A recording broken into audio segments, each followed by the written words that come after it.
gonna tiptoe around the issues. Remember, we don't do woulda, shoulda, coulda, what up in here. Barbecue and mildew time.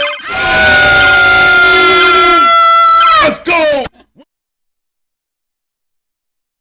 What's going on, guys? It's your boy Larry.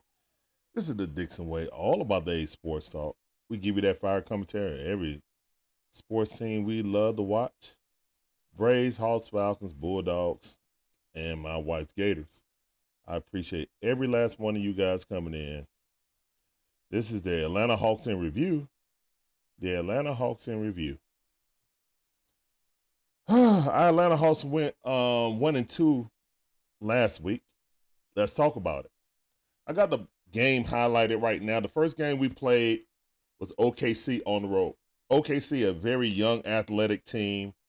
And I seem like they're more complete now with Chet Holmgren. But yeah, this game was lost in the second and third quarters.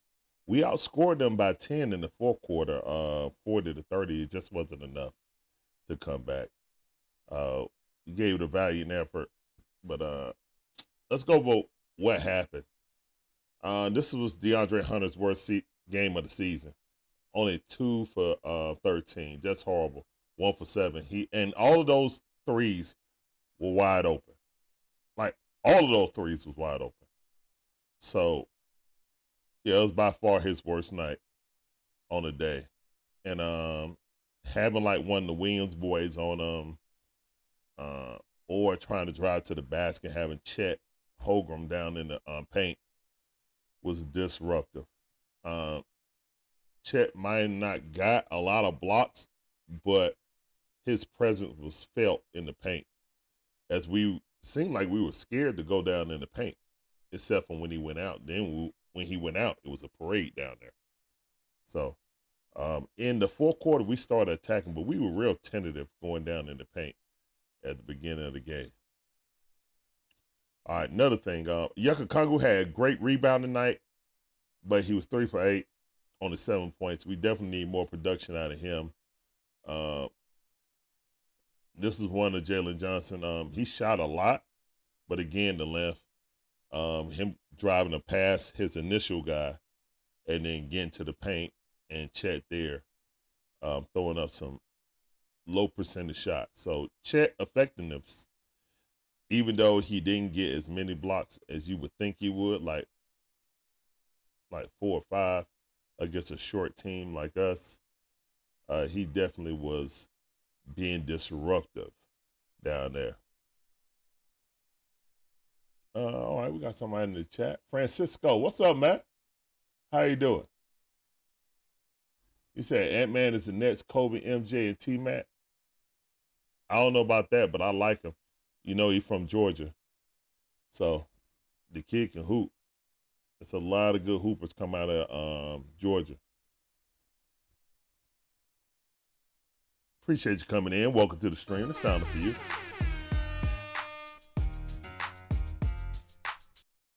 All right. And well, Clint Capella only got us 6 points, but again, the lob really wasn't there for Clint Capella. Not in this game. Not how disruptive Chet was. The lob really wasn't there, you know. And Clint Capella barely got any moves, post moves. At least he got 12 rebounds, keeping that double-digit rebounding going.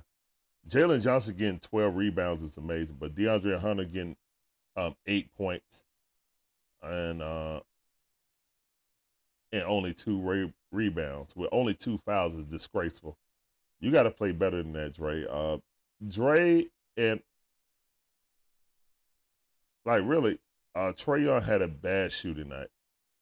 Again, you have tall, long people. You got Josh Giddey on him.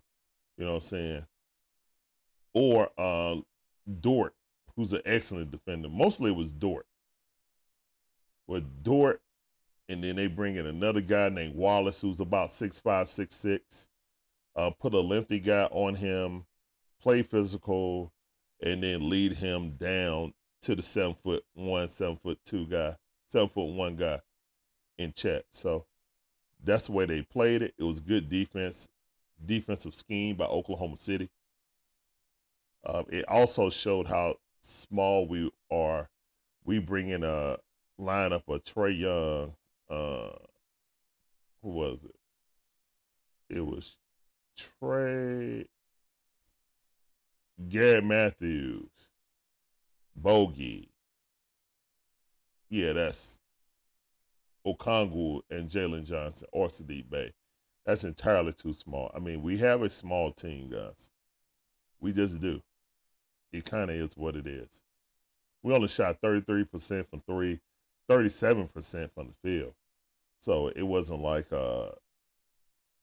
yeah, see, that's how we lost. Look, 47.9% for Oklahoma City. We was just too small. And it wasn't like Chet was going off. Like Chet was 4 for 14. Okay, he had 16 points and 12 rebounds. So most of his points came from free throws. Okay. So he wasn't dominating offensively against us. It's just defensively.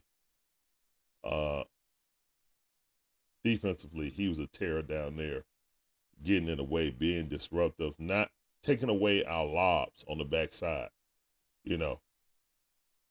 And you take that away, that takes away Clint Capella completely out of the game and scoring. Because he has no low post game.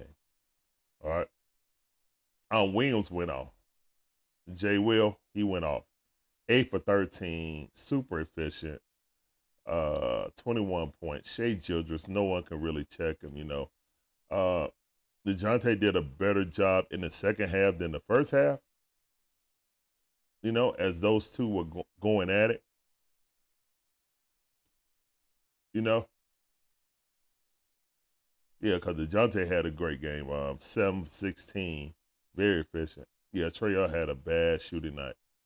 Um, very bad. He got majority of those points, or half of his points from the free throw line. Had 11 assists, but had 5 turnovers too. So eliminate those, and now you only got 6 assists. 4 rebounds was as good.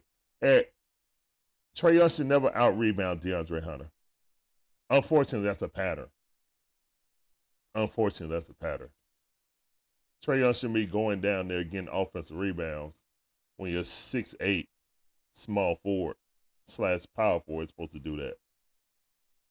Again, DeAndre Hunter only averages one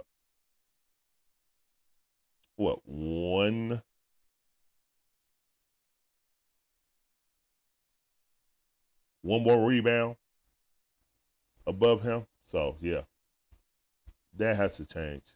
We definitely need better effort out of DeAndre Hunter moving forward. But good thing is we got it the next game. So that's the OKC game. That was an L. Yep. Chalk it up. That was definitely an L. All right, so go over here and let's go to the next game, where the Hawks played Orlando Magic in Mexico City. The Atlanta Hawks played the Orlando Magic in Mexico City. Very competitive game going back and forth. The Hawks were in control at the first half. The second half, the Magic trying to climb in and grab control in the third quarter, and then we eked it out in the fourth quarter, outscoring them 27-21. And in this game, you will see Trey Young had 41 points, 12 of 27. Now at halftime, he was super efficient. He had 33 points. And I had everyone in the chat, Trey going for 50. Trey gonna go for 50. Trey gonna go for 60. I'm like, guys, I just want the dub, man. Yeah, I want the dub, but I want to see the 50. That's what people were saying in the chat. I was like, no. I said the only thing I don't like about this game is a lot of people standing around watching Trey. And we've seen this in the past. And if the team come out and trapping Trey and getting the ball out of his hand, who is going to wake up and then provide scoring throughout the game? Okay? And that's what we ran into. Let's go to the box score. That's why he ended up with only 41 after having 33 at halftime. Son, get down from there, please. Thank you. Yeah. So he was feeling so good. And that and people not really being aggressive. This game again, 3 for 9 for DeAndre Hunter. 2 for 5 is good from 3, but no rebounds. Again, like I said before, Trae Young got 4 rebounds. DeAndre Hunter has no rebounds in 26 minutes of play.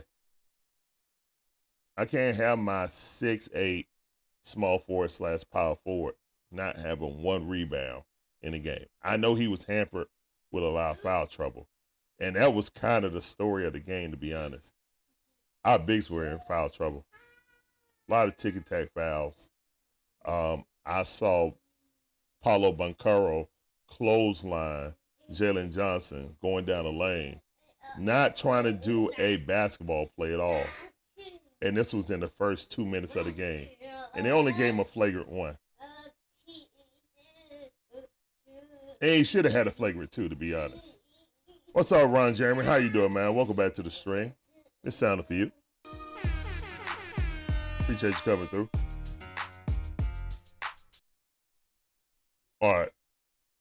So, and that was because he was the main headliner that was of Hispanic heritage there.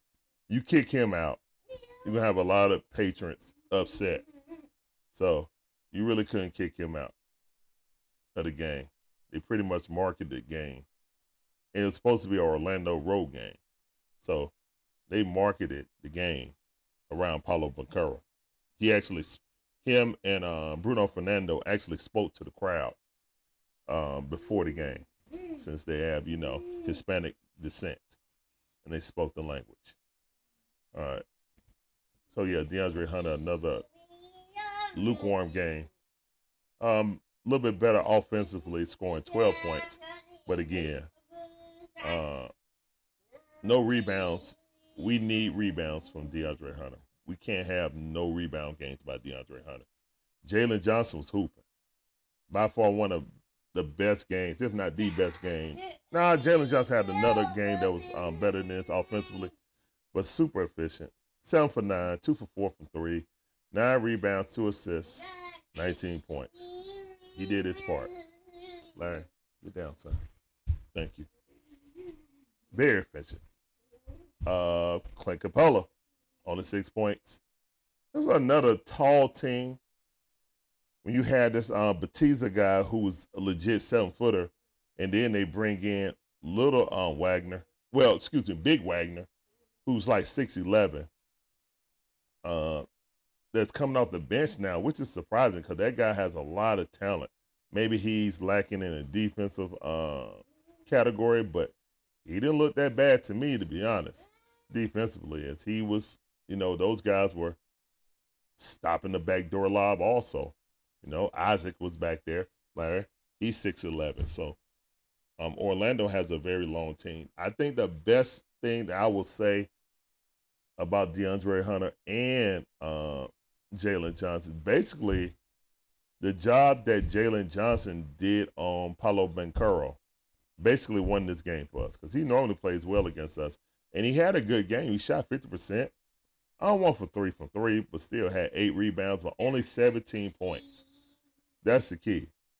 You had Jalen Johnson coming in there and slowing Paulo so he won't score 20 to 25.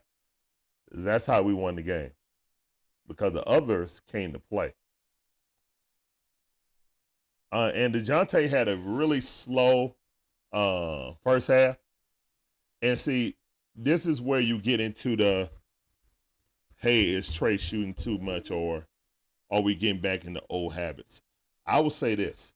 If Trae Young didn't have 33 points in the first half, we would have lost that game by 20. Okay? So, I know everybody want to focus on when he started, missing shots in the second half. But again, if he wasn't doing what he did in the first half, we would have lost that game by 20. So, you got to take the good with the bad, guys. You just hope that that overall it gets better. You know what I'm saying? But yeah, I can see both sides of it. All right. Uh, let's see. DeJounte, while he struggled in the first half, he hit clutch shots in the fourth quarter. Stepped into a three to bring the game closer, and then as Trae Young drove to the basket, swung it out, hit him with a dot in the corner, he hit the game-winning shot, three-pointer in the left-hand corner. So yeah, that's clutch. He was 6 of 15, not a really impressive day shooting-wise, but when it counted, DeJounte stepped up. Only 3 rebounds, only 2 assists. Okay. Yeka Kongwo got elbowed in the face, and they didn't call a foul. He's bleeding profusely, so that's why he wasn't really effective in this game. Only 7 points. He played 21 minutes. He came back, but he really wasn't, himself, in my opinion. What's up, cuz? I see you. What's going on? How you doing? Yeah, so we just talking about all 3 games that the Hawks had over this past week. We went 1-2. Want to do better. But yeah, I think the main one people want to talk about is the Orlando one. I mean, Miami Heat. We lose without Jimmy Butler playing. I think that's why Hawks fans are so disappointed that we were getting our backs blown out by Miami. And I had to go back and watch the replay of this because I didn't get to watch it live. I was doing the Georgia versus Ole Miss game. Unfortunately, they moved the Georgia game to it was initially at 3:30. Now, all right, Miss B said, "Oh, good. I haven't been paying attention to the Hawks, so wrap it up." Yeah, so wrapped up in football. I understand. Special was going on. I ain't hear no special announcement from Arthur Blank, so I guess we ride with Arthur Smith. I guess that's his boy. Billionaire. My wife said, Arthur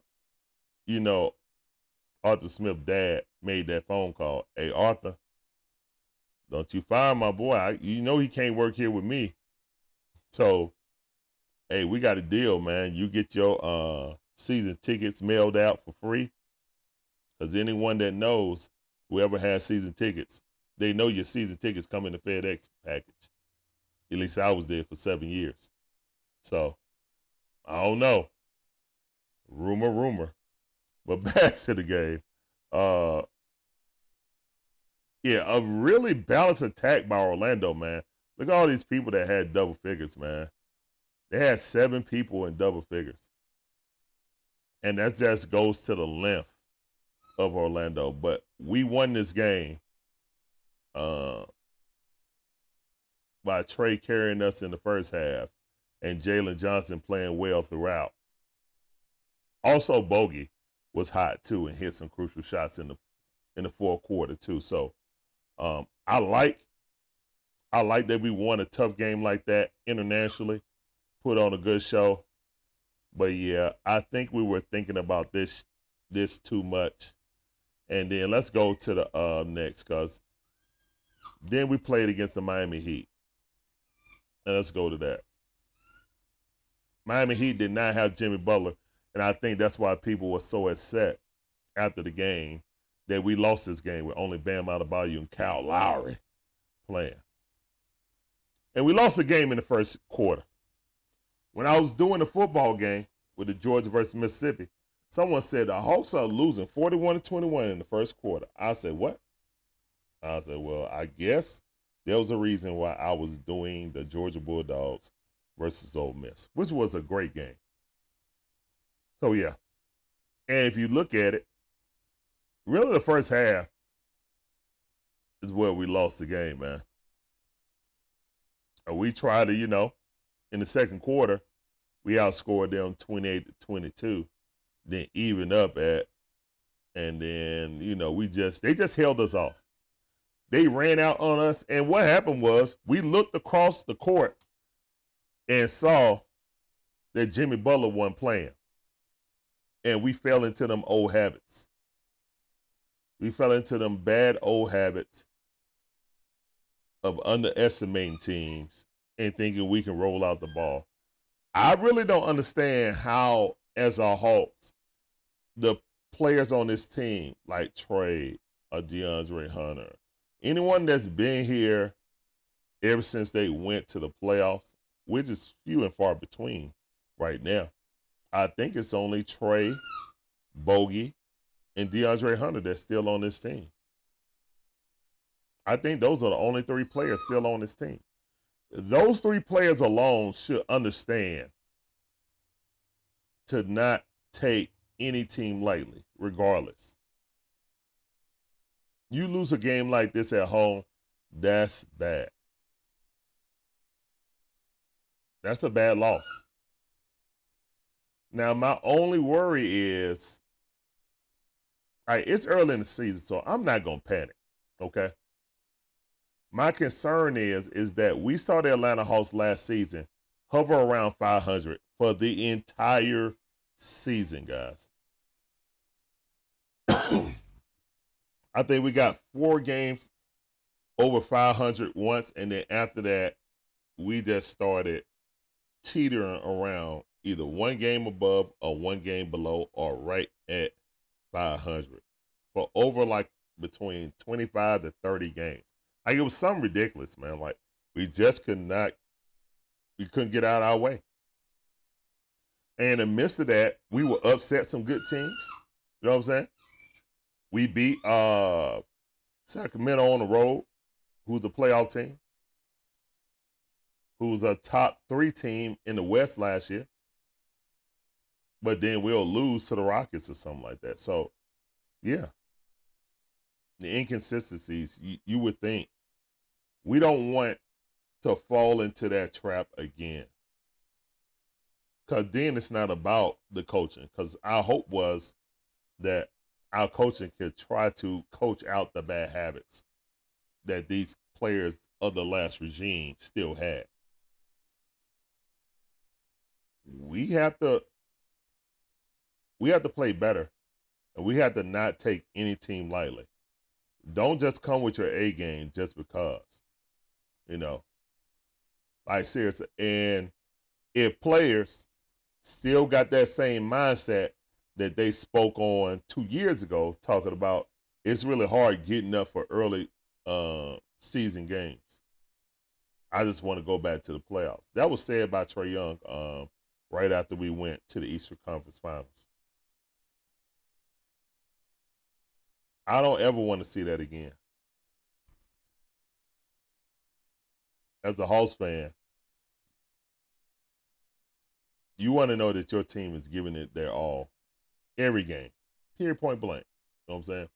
So I hope that was just a blip. I hope we don't fall into that horrible pattern of going back and forth, just hanging around 500. Because if that repeats this entire season again, and we're fighting just to get in the play-in, and we're escorted out meekly out of the first round, I don't know the future of this team. But no doom and gloom right now. It's just early in the season. After going 4 in a row, the first week we went 1-2, went 4 in a row, then went 1-2 again. So we back at it again with 5-4 on the season, guys. And we have. Let's move on to the next game because, yeah, that's pretty much what happened, man. We lost the game in the first quarter and gave them 41 points in the first quarter. That's inexcusable with a team that don't have their main star. Now, Bam Adebayo went slap off, 9 for 12. And 8 for 8 from the free throw line. I mean, he went slap off. But again, you got to have Well, let me go to the box. You gotta have some more consistency defensively and offensively from your guys. Like again, DeAndre Hunter 0 for 4 from 3. 10 points, 5 rebounds. So at least he didn't get a goose egg on rebounds. 5 rebounds from DeAndre Hunter is a good night, even though he's 6'8". Jalen Johnson, looked like he barely played, to be honest. He got 22 minutes. He was 50% from the field, 1 for 3 for 3-pointers, so that's 33. Only 9 points, 4 rebounds, 2 assists. Only had 2 fouls. I don't know why he didn't play that much. Sadiq Bey, 3 for 9, 2 for 7. So maybe Sadiq Bey was jacking up stuff. I don't really know. Ayeka Kongwu. There you go right there, man. There you go right there. There you go. And Bogey got to be averaging like 15 points. He's a solid 15 this season. Bogey shot number 3s. Yo, he shot 2-pointer, bro. All his shots were 3s, except for 1. That's crazy. 5 for 12. Yucca Kongu, 2 points, 7 rebounds. Sadiq Bey, 8 points. Wesley Matthews got some burn. Guess he took A.J. Griffin's burn. He only got 7 minutes. Yeah, you can't shoot yourself out of it. Trade, 7 for 19. 3 for 9 for 3. The assists, 2 rebounds. Clint Capella, 8 for 12. So double-digit rebounds, that's what Clint does.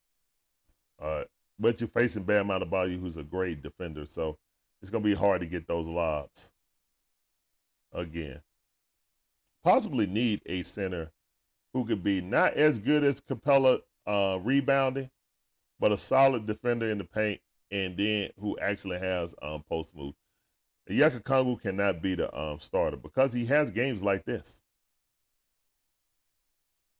And if you're going to basically split the minutes with Capella right down the middle, but can't even match him, you got to at least match him on rebounds to justify me going with that move and making you the permanent center.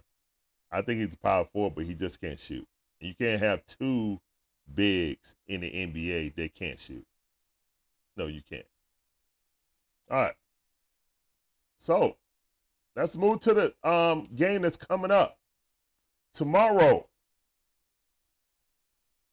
Hold on. Let me go back to the schedule. And we play the Detroit Pistons, an in-season tournament game. So tomorrow we play our first in-season tournament game, guys. Now Detroit is 2-9. This is a 2-9 team. We should not be playing around with this team. All right. We play at 7 o'clock. Please join us for the watch party, as we will be having this as a watch party. But this is the Hawks' first in-season playoff game. We will be in Detroit, okay? But this is another team that's super long and athletic. All right, Cade Cunningham is going to be a problem for DeJounte. He is 6'7", 6'8", point guard. They can do everything. Defend, shoot the 3, drive to the basket, and drive and dish. So very, very hard player to defend. Good luck to you, DeJounte or DeAndre Hunter. What I would like to see is more ball movement, less standing around staring at Trae Young, trying to create all the offense. Okay? Yeah, it has to be. I like to see JJ get more involved. See Trae get off the ball a little bit more. As when we was in that winning streak, we did see Trae coming off the ball a lot. these last few games, I've seen a lot more pick and roll, going back to old habits, standing around waiting for somebody to make a shot, either Trey or DeJounte. So I want us to avoid that situation if possible. Please. Please avoid that situation.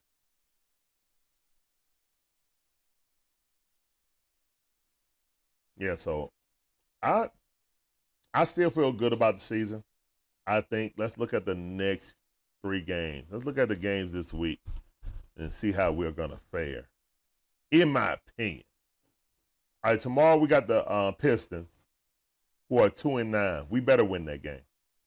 We better win that game and go to 6-4. Okay, our division is actually hurt and weak. Sound familiar about the Hawks? What's up, Demetrius? How you doing, man? Welcome to the stream, fam. I see you. Sound familiar with the Atlanta Falcons? I don't want to put that mojo on them. I don't want to put that bad mojo on them. Okay? So, I will just go to the full schedule.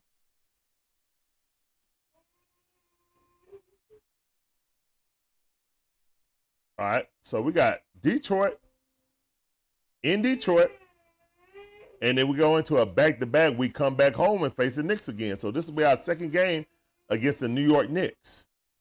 All right. And then we got Philadelphia on Friday. So those are our 3 games of this week. Okay. So we got Detroit, playoff contender, playoff contender. And the Pacers after that on Tuesday, who is the highest scoring team in the NBA. The best offense in the NBA right now. Brooklyn, who's a scrappy team, and Cam Thomas might be back, who's going to get most improved player of the year. Already done dropped 45 points twice this season, or 40 plus twice this season. Washington Wizards, who are the worst team in the NBA, and then the Celtics. So yeah, guys. Next week is 4 games. This week is 3 games. All right. So we lost to the Knicks the first game, so hope we'll be more focused. Hope we can get out and run. We kind of found something in the second half. We almost came back. They hit some clutch shots at the end of the game to seal it. We can look at that film and generate that fourth quarter throughout the entire game. I think we win that game. Now, Philly, that's another monster. Tyrese Maxey, Tyrese Maxey is going to win most improved player the way he's playing. He got a 50-burger his last game. 50 points for Tyrese Maxey. They got rid of James Harden, and now this kid has taken off. Now they got a legit 1-2 punch with him and Embiid. So, yeah. And they said, hey, kid, we got to lean on you more. And he said, give me the responsibility. Let's go. So that's going to be real tough on Friday. And that's our second play-in game. So the play-in games, in-season tournament game. Tuesdays and Fridays are the in-season tournament games. So the Hawks are going to have 2 in-season tournament games this week. And we'll be streaming both of those, guys. So please make sure you come in and tune in and root on our Hawks to win this in-season tournament. I haven't really been big on it. I didn't know how it's really going to be, but to be honest, something like that for the Hawks who are looking for identity with this new coach could be a huge boost in morale on thinking, hey, we could be something special this year. So I want to see how, first, we better take care of business against Detroit. Because the other two games are going to be rough. Against the Knicks, that's a rivalry game. And against Philly, it's also a rivalry game. So, and Philly looking really good. Like, really good. So, I can't wait, man. But I want to thank all of you guys. Oh, hold up. Demetrius says something. Demetrius Jeffrey says, I think getting the Sixers getting rid of Harden got them back on track. But I still can't see them getting out of the East. I don't know, bro. Right now, the Bucks can't play any defense with Dame. By how much they dog Trae Young, basically the Bucks added their own defensive liability now with Dame Lillard. And if he just doesn't have a magnificent fourth quarter to take it home, them guys are in trouble because Chris Middleton has taken a back seat, willingly taken a back seat. But it's to the point that he turned himself into more like a bench role player instead of an all-star player on a team that becomes a role player like Chris Bosh. You have to find a healthy balance. You know what I'm saying? You can't be a former all-star and playing like you're just a regular backup. They need to be able to count on you to pick it up, offensively and defensively. We all know that he's always hurt, but again, we've done a lot of Bucks games and Knicks games, so we got this season when we do our national games, they just so happen to have national, games on the days that we don't have games with Hawks. So, like we're gonna have two national games today, and then on Saturday we got the Vols versus Georgia, and hopefully they don't move that back to 7:00. So yeah, guys, that's it in a nutshell. Not losing hope, not panicking. It's early in the season. We'll give out our quarterly grades at the 20-game mark. I think that's fair, considering there's only 82 games in the season. We can go quarterly and grade this team out and seeing where we need to improve to move forward. I want to thank all you guys coming in. This was the Atlanta Hawks in review. I appreciate you guys listening to me out. If you guys enjoy the content, please hit that like button before I get up out of here. Share the stream out. And peace up. A-Town down. Let's go Hawks. I'll see you guys tomorrow. Deuces.